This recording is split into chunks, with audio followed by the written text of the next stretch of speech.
Hi everybody, we'll start with the Premier League. Hello. Hi Mikel. Hello. Firstly, congratulations. Within the last hour we just learned that you won the Premier League's Manager of the Month for August. So thank you. How rewarding is that, that recognition, especially given how you ended last season narrowly missing out on top four? Yeah, it's great. I think it's a sign, obviously, that the team is performing well, the team is winning football matches, and as a consequence to that. So thank you to all the people that's involved at the club that contributes on our daily basis to make our job easier and possible, and obviously to the players who are at the end of the day the ones on the field making a difference and help us to win the games, and our supporters. So thank you very much.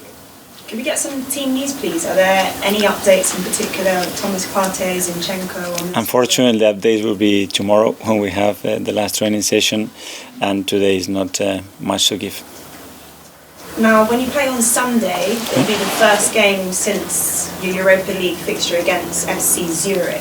Are you at all concerned about the loss of momentum going into it? It's what happened. It was obviously for a really important reason, and we are always available to play, but there are police, there are authorities, and other people who have to make the right decision, and the decision was made, and we have adapted our schedule to be as competitive as possible for Sunday, and like any other team. Looking ahead to the game against Brentford now, you of course know how challenging it is playing against them. How much of a challenge is it when you consider their opening 6 games that they've managed to come back on 3 occasions from behind to pick up a point? Well, I think they are a really good side. I think what Thomas and the staff they've done there, not only this year, over the years, I think is remarkable. The way they have performed and the result they got against the top clubs as well, especially at home, just sets the tone and what is going to happen on Sunday, and we are very aware of how difficult it's going to be to beat them. Thank you. All the best of luck. Thank you. Sky. Hi Mikel. Hi. We haven't seen you since the passing of Queen Elizabeth II. Just wanted to see if you had a message.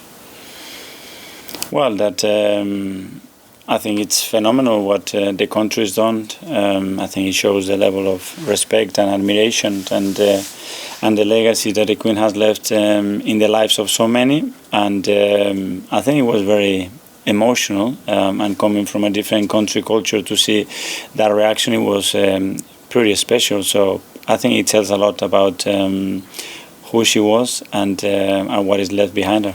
Absolutely. Congratulations on the Manager of the Month award. Thank you. Many managers don't want it. They talk about the next game curse, but it's a reflection, isn't it, on good recruitment and a good pre-season. It's a reflection of everything, and you can have those two things and then you can lose football matches and you're not going to get this award. At the end of the day, it's about being consistent and trying to get all the right decisions every single day, and then put them as much as possible in football games, which at the end decide the momentum of a football club. Obviously, you're going to check on the players with another training session tomorrow, but I want to talk about Emile Smith-Rowe. There was a video that he sort of had some discomfort in the warm-down after Manchester United. Can you give us more on that? And he looked visibly upset at some point. Yes, that's been an ongoing issue that he's had. He's had some discomfort in the groin area. Unfortunately, he hasn't had any continuity this season, and it's something that we are trying to assess, trying to help him as much as possible in any way that we can, because we need him fit, we need him available, and we need him performing at the best level, because he's such an important player for us. And unfortunately, for this period and period last year, we haven't had him. Just on the international call-ups, no Ben White for England. Are you surprised by that? And also, is there a worry he's playing well at right back, but if he's playing right back, then Gareth Southgate's overlooking him at centre half? He's played in both positions. Sometimes he's been selected, sometimes no. I think to have versatile players that can play at the level that Ben can in both positions, as centre defender and fullback, is something, in my opinion, that any manager wants, especially when you go for a tournament, which a lot of things can happen. That's Gareth's decision and his coaching staff. And what I can tell you that whenever Ben gets the call, he will be ready. Just on the Brazilians, because the Brazilian coach has visited here and he's got a relationship with you and Edu, but I was a little bit surprised to see Gabriel Jesus not selected. Have you been given a reason for that? I haven't. What I have to do is try to convince the players that they have to continue to do that, put their head down, accept the decision that are made by the coach of the national team, and give them even more reasons if necessary. That is so evident that they have to be selected, and that's the way the boys reacted, and there's nothing else to comment. Finally, Arsene Wenger talking this week with David Dean's book launch, so he hasn't been back to Arsenal since leaving the club. Now, I know you've got a good relationship with him and he bought you, but I was quite surprised that he's not back. Would you love to see him back at some stage? He said he didn't want to be a problem, he wants to stay away from... I would love to. I think he has explained it. I think he has every window, every door in this football club open whenever he is ready, whenever he feels it's the right moment to do so. To do it. He knows that from my side, he knows that from many other people at the football club, and hopefully that will happen soon, because I think that it will inspire, and a lot of people are going to be so happy to see him back. Because finally, I just feel like, look at the Brentford game last year, there was COVID issues, injuries. It's a completely different Arsenal now, isn't it? I mean, is this more Mikel's Arsenal, isn't it, this season? This is Arsenal Football Club. It's everybody's club, and everybody's contributing the right way. Obviously, the context is changed, the environment is changed, and now we have to maintain it as it is for a long time. Thank you. Thank you. Please. Hi, Mikel, you well? I'm good, thank you. Just going back to Ben White not being in the England team. Gareth Southgate always says that he'll pick players on form, and Ben has clearly been on form for Arsenal this year. As a manager, how much, when you pick a player in your 11, how much is form ahead of trust and what a player has done before? Because when you look at it, Harry Maguire hasn't played for Manchester United yet, he is in the England team. Ben White has played well for Arsenal, yet isn't. I don't know, you guys take every time word by word, you know, as well, every time we say something, but listen, Gareth picks the best team, the best squad that he believes is for now. It doesn't mean that it's going to be the case in November. The squad that they have available is just incredible, and everything that we can do to help Ben, we are trying to do so. And I think Ben is giving a lot of reasons to be selected, and that's all we can do. Of course, one player who was selected as well was Ivan Toney, who you'll come up against on Sunday. A very unusual rise to the top. He was at Newcastle, then went to Scunthorpe, and by Peterborough and Brentford. Now he's got to where he is.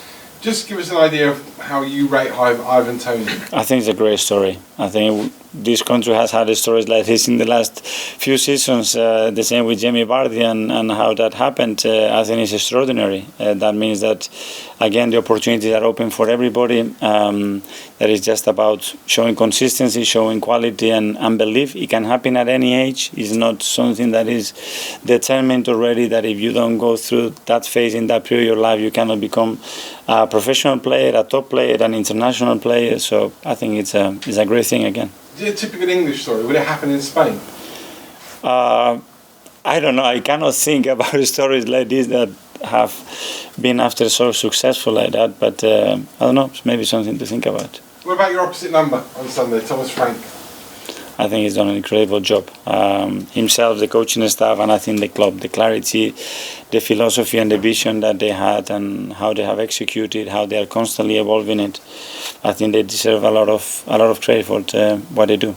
And we all know finally why last week was called off and why yesterday PSV was called off. In a way, were you very relieved that your game at Brentford goes ahead, because otherwise it would have been a long time from Zurich to after the international? We needed to play. We want to play games. When you look at the schedule after the World Cup especially, or what we have to go through October, we need to play the games, because if not, it's going to be just impossible. Thank you. Mikel, just clarify, is Ben White actually fit? Yes. So he was left out, that was a selection thing, it wasn't a match? Yeah, he's fit. There's no problem there, okay. And I know you said that the team news is tomorrow, but is anybody definitely ruled out at this stage? Tomorrow, whoever we have to rule out is going to be tomorrow. We have still those 24 hours to see if one or two can be considered tomorrow for training, and for sure for selection, and that will be key in the next 24 hours. And just finally for me, Chelsea, Liverpool, Man United, all not playing this weekend. How much of an opportunity is it for you to create a real gap? I know it's early September, but to create a real gap between you and those sides? We have to win our matches, and the other games at some stage have to be played. Everybody's going to play the same amount, but again, obviously seeing the table and where you are and where you want to continue to be, it's always important, because I think emotionally and in terms of belief, I think it's helpful. We saw in the Amazon documentary for the Brentford game at home last season that you used the tweet from Ivan Toney after the first game to try and motivate your players. Will you have any sort of similar team talk in your mind going into the game this weekend? I haven't write the script yet for that one. I'm sorry. Do you think you might use sort of the circumstances? If you have any ideas, just give it to me. I'm running out of ideas. Mikel, we didn't get a chance to speak to you obviously after the Zurich game, but Marquinhos put in a hell of a performance over there, goal and assist. Looked very emotional after his goal as well. It was clearly a big moment for him. How happy were you with the way he performed and the way he sort of stepped up when you asked him? I was looking more at the faces of the rest of the staff and players. He's a player that is very popular. With no English, just with his smile and his attitude, has won the respect and admiration of everybody here. And it was a big step for him because he hasn't played enough minutes with us. But we were willing to give him the opportunity. I think he deserved it. I think he took it really well. And he's a player that, again, he needs to keep developing. And in order to do that, we have to give them minutes and opportunities.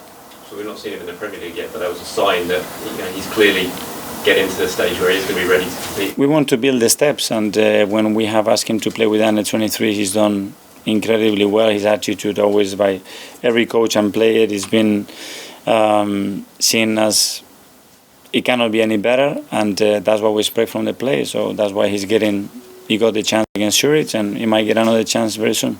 And just lastly, I know you've spoken about team news, but Ukraine have announced that Zinchenko is injured and isn't travelling to join up with them during the international break. Can you just tell us what's happened with him and how serious it looks?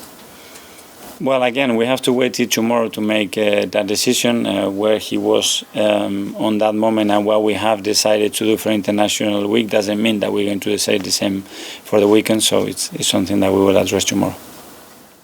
Hi Mikel, just on Ben, I know last season he played in both positions as well. Against Chelsea at Stamford Bridge, it was in the same game he'd flip positions. I was just wondering, did that come naturally to him, or was it something that you kind of had to talk about over a long period of time?